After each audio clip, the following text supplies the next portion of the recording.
মৰমৰ ছাত্ৰ ছাত্ৰীসকল, আজি আমি ক্লাছ 9ৰ আৰ্টিকেল ৰাইটিং গ্ৰামাৰটো সমাধান কৰিবলৈ আহিছোঁ। তো আৰ্টিকেল ৰাইটিং ক্লাছ 9ৰ হাফ ইয়াৰলি পৰীক্ষা বা এনুৱেলি পৰীক্ষাত আহি থকা এটা কুৱেশ্যন আৰু তাত 5 মাৰ্ককৈ দিয়া থাকে। তো আজি মই তোমালোকক কেইটামান মোষ্ট ইম্পৰ্টেণ্ট আৰ্টিকেলৰ বিষয়ে জনাম আৰু তাৰ ভিতৰত দুটা মই আজি সমাধান কৰি দিম, বাকীবিলাক তোমালোকে সমাধান কৰিবলৈ চেষ্টা কৰিবা। তো 1 নম্বৰত মোষ্ট ইম্পৰ্টেণ্ট যেটো আৰ্টিকেল হয় সেইটো হ'ল পলিউশ্যন অৰ্থাৎ প্ৰদূষণ।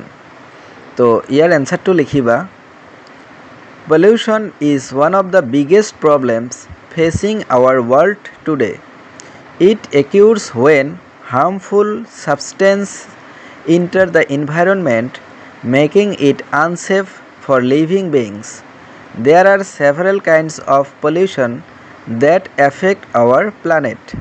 তো pollution 4 প্ৰকাৰৰ হয়। তো 1 নম্বৰটো হ'ল air pollution is caused by smoke from vehicles, factories and burning fuels, which leads to respiratory disease. 2 নম্বৰত water pollution happens when sewage, chemicals and plastics contaminate rivers, lakes and oceans, harming aquatic life.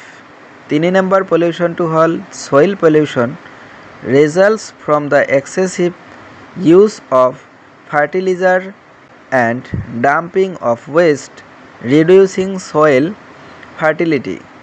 4 number to hol noise pollution comes from loud sound of traffic, industries and machines, causing stress and hearing problems. তো এইখিনি লিখিলে হৈ যাব। তো এইটো হল পলিউশনৰ article writing. তো এইটো বহুত ইম্পৰ্টেণ্ট হয়, 2025 বৰ্ষৰ এনুৱেলি পৰীক্ষাত এইটো আহিছিল।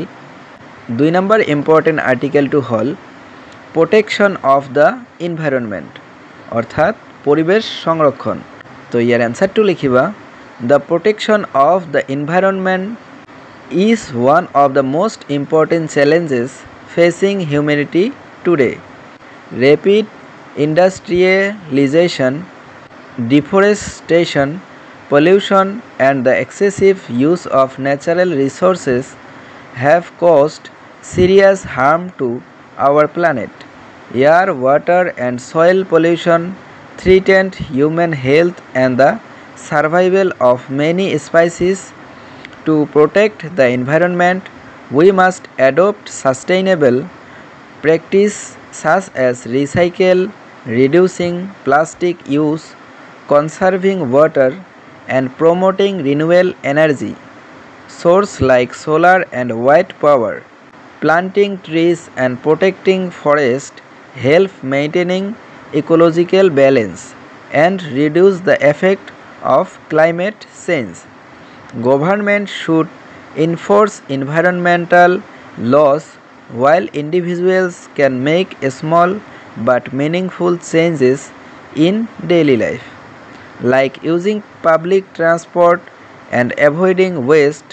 Protecting the environment is not just a duty, it is a shared responsibility to ensure a clean, safe and healthy planet for future generation. তো এইখিনি লিখিলে হৈ যাব। তো এই দুটা মোষ্ট ইম্পৰ্টেণ্ট আৰ্টিকেল হয়। তাৰ উপৰিও কেইটামান মোষ্ট ইম্পৰ্টেণ্ট আৰ্টিকেল আছে, সেইকেইটাৰ নাম মই তোমালোকক কৈ দিছোঁ আৰু তোমালোকে এইকেইটা নিজে লিখিবলৈ চেষ্টা কৰিবা। আৰু যদি নোৱাৰা তেনেহ'লে ভিডিঅ'টোত কমেণ্ট কৰি জনাবা কোনটো আৰ্টিকেল তোমালোকে লিখিব নোৱাৰা।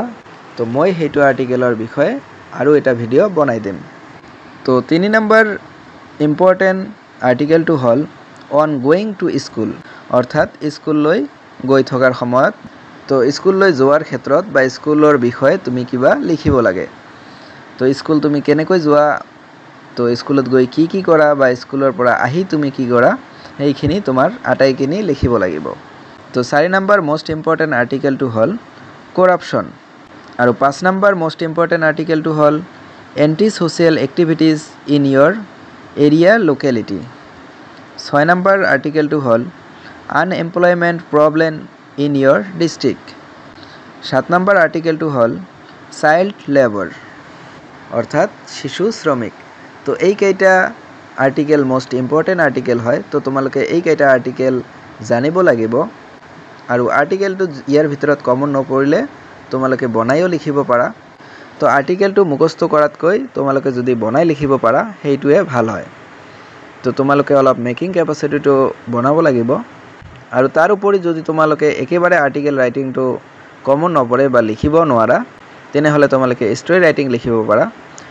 তো আৰ্টিকেল আৰু ষ্টৰি ৰাইটিঙত অৰ দিয়া থাকে। তো আৰ্টিকেল লিখিলেও হ'ব বা ষ্টৰি ৰাইটিং লিখিলেও হ'ব। বা সাইডত তোমালোকে ষ্টৰি ৰাইটিঙৰ এটা ভিডিঅ' চাবলৈ পাই আছা। তো তাত ক্লিক কৰিও তোমালোকে ষ্টৰি ৰাইটিঙৰ ভিডিঅ'টো চাই আহিব পাৰা। ধন্যবাদ।